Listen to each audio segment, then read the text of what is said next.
Hello, bienvenue sur Viajam. Aujourd'hui on va parler de Bali. Bali, cette île indonésienne aussi surnommée l'île des dieux.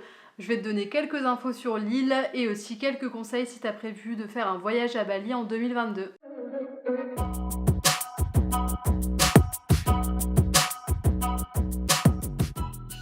Donc Bali que tu connais peut-être sous le nom de l'île des dieux.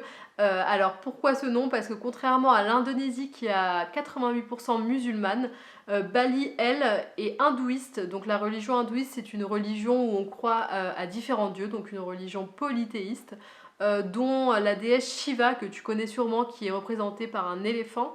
Il y a aussi par exemple la déesse Saraswati, qui est juste derrière moi d'ailleurs, qui est la déesse de la connaissance. Donc beaucoup de croyances par rapport à ça. Et les Balinais sont très croyants, donc ils ont à la fois de nombreuses cérémonies liées à la religion hindouiste, mais aussi des cérémonies typiquement balinaises.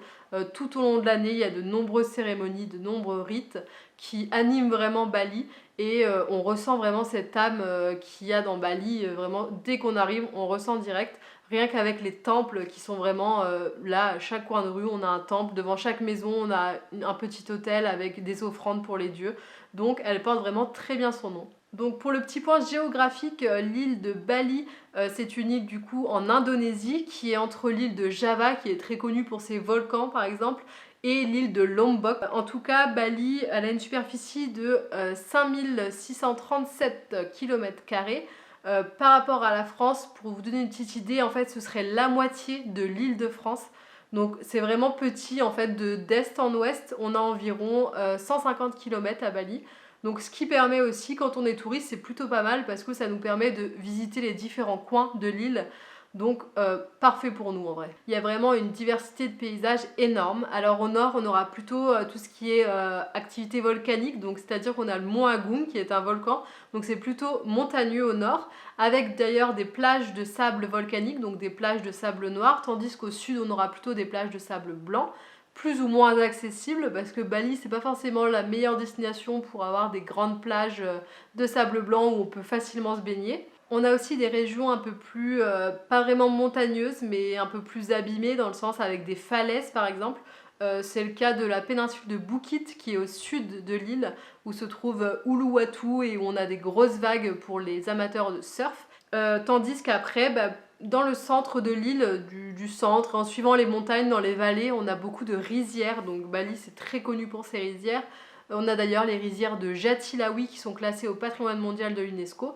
Et on a aussi celles de Tegalalang à Ubud qui sont très connues et facilement visitables. Ce mot est très moche.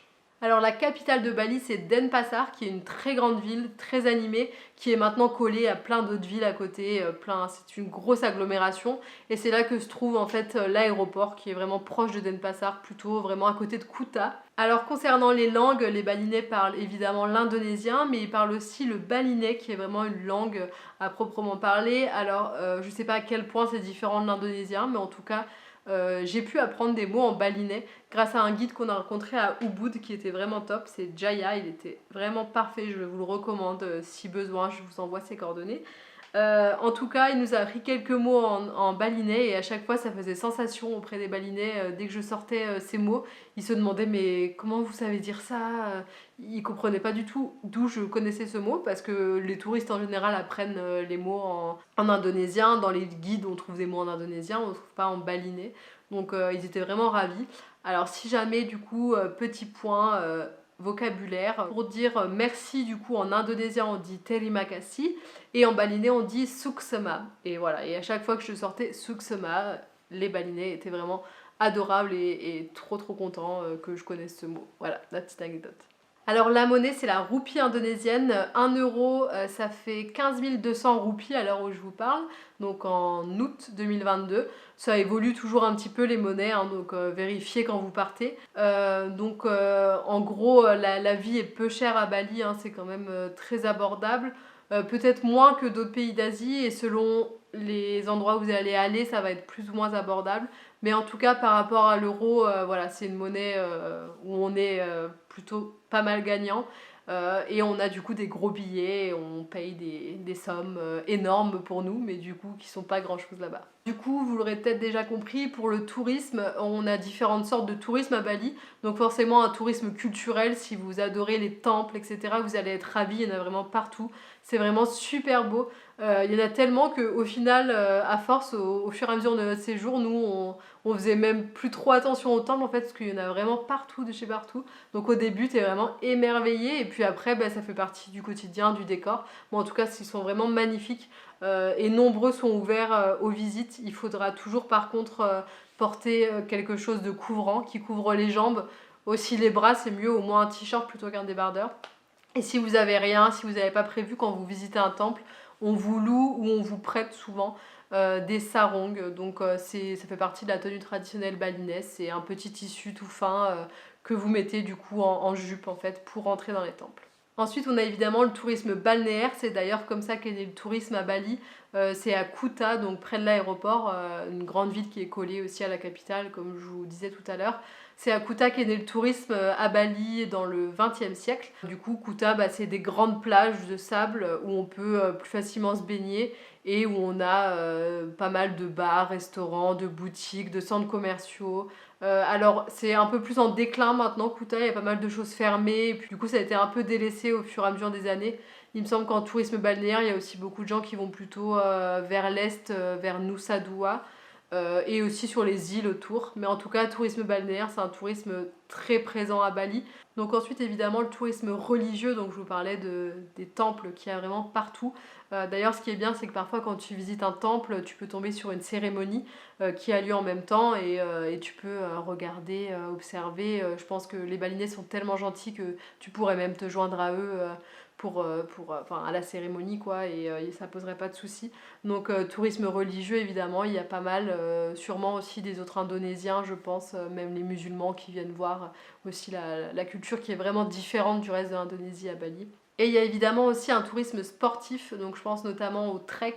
Il y a différents treks, bah, comme je disais sur le mont Agung par exemple. Ensuite, il y a aussi de la plongée, donc que ce soit plongée sous-marine ou snorkeling.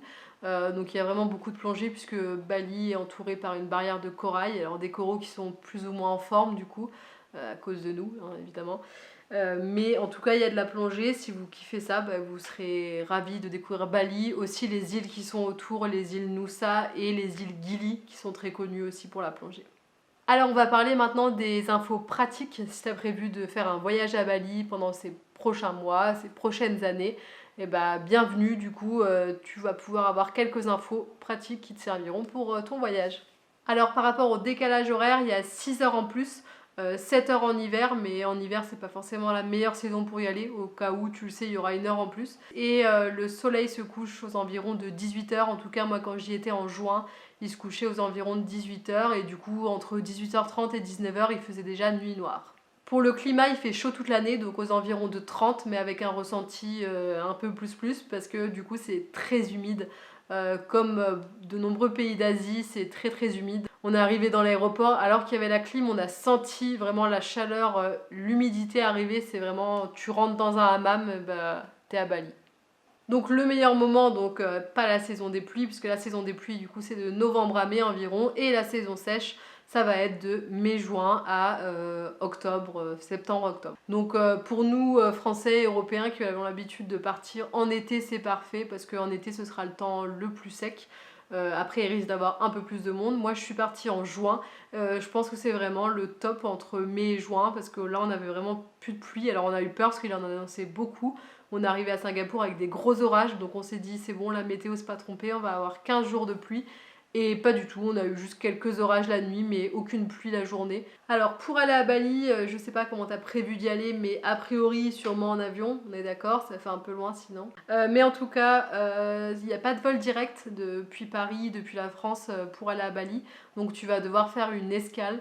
Tu peux faire escale à Amsterdam, tu peux aussi faire escale à Doha, là ça va te couper un peu plus ton trajet. Ensuite tu peux aussi faire une escale en Asie, du coup à Bangkok, à Kuala Lumpur ou à Singapour. Nous c'est ce qu'on a fait, on est parti avec Singapore Airlines et on a fait escale à Singapour. Alors au niveau administratif, donc tu auras besoin forcément, comme de nombreuses destinations, d'un passeport qui est valide 6 mois après ton arrivée. Alors nous on avait besoin du coup pour Bali de la preuve de vaccination complète. Donc vaccination complète pour eux c'est soit 2 doses ou soit 3 doses, mais 2 doses ça passe. Si tu n'es pas vacciné entièrement ou pas vacciné du tout, tu auras besoin de faire une quarantaine. Alors je peux pas dire exactement comment ça se passe parce qu'on n'était pas concernés, mais je te conseille d'aller voir sur le site de France Diplomatie ou de l'ambassade d'Indonésie, peu importe. Mais en tout cas, tu auras les infos vraiment fiables et à jour parce que ça change beaucoup. Depuis la réouverture des frontières, il y a aussi un visa à l'arrivée. Il est valable pour 30 jours. Il me semble qu'il est renouvelable une fois. Donc ce qui te fait déjà 2 mois sur Bali. Et si tu veux rester plus longtemps, il existe aussi plein d'autres visas. Des visas travail ou des visas touristiques mais plus longs. Je te laisse te renseigner via les agences de visa. Il y en a pas mal à Bali. Après en termes de santé, alors nous par rapport au Covid, du coup il y avait encore une assurance qui couvrait les frais liés à la Covid qui était obligatoire. Donc on a choisi de prendre une assurance via Chapka Assurance qui est très connue dans le monde du voyage. Donc apparemment c'est une valeur sûre. Sinon tu peux aussi te renseigner avec ta carte bancaire par exemple. En général tu as selon la carte, même une carte normale sans être premier ou Gold, tu as déjà des avantages qui peuvent suffire. Mais je te conseille en tout cas de regarder et de te renseigner un peu sur ça parce qu'un voyage en Asie, si t'arrive quelque chose, ça peut vite te gâcher le voyage, et si t'as une assurance, ça peut être déjà un peu plus simple financièrement et logistiquement en tout cas pour gérer la situation. Alors pour les vaccins, il n'y a pas de vaccin obligatoire à proprement parler, mais il y a des vaccins conseillés ou fortement conseillés. Parmi eux, du coup, le vaccin contre la diphtérie, tétanos, etc. Le vaccin qu'on fait petit et qu'on doit à nouveau ajourner tout au long de notre vie. Donc moi, ça tombait bien, c'était l'année des 25 ans. Donc j'ai fait mon rappel en fait des 25 ans juste avant de partir à Bali. Ensuite, on a d'autres vaccins conseillés, donc l'hépatite A et B. On a aussi la fièvre typhoïde et l'encéphalite japonaise, surtout si vous allez en milieu plus rural, si vous avez prévu peut-être d'aller dans vraiment des petits villages perdus, vivre chez l'habitant, etc. Après Bali c'est quand même très développé, du coup niveau santé c'est un peu plus safe que d'autres pays d'Asie je dirais. Et c'est pour ça qu'il y a même des gens qui partent sans faire de vaccin. Comme la plupart des pays d'Asie et la plupart des pays en dehors de l'Europe, j'ai envie de dire, il faut surtout pas boire l'eau du robinet. Donc vous aurez à chaque fois à disposition de l'eau potable en général dans les salles de bain, etc. Parce que pour se brosser les dents aussi, il faut éviter avec l'eau du robinet. Donc faites attention à l'eau. Dans les glaçons, il faut faire attention si vous allez dans un petit warung, un petit restaurant typique, vous n'êtes pas sûr. Alors soit demandez si c'est bien avec de l'eau potable, ou soit demandez sans glaçons du coup vos boissons.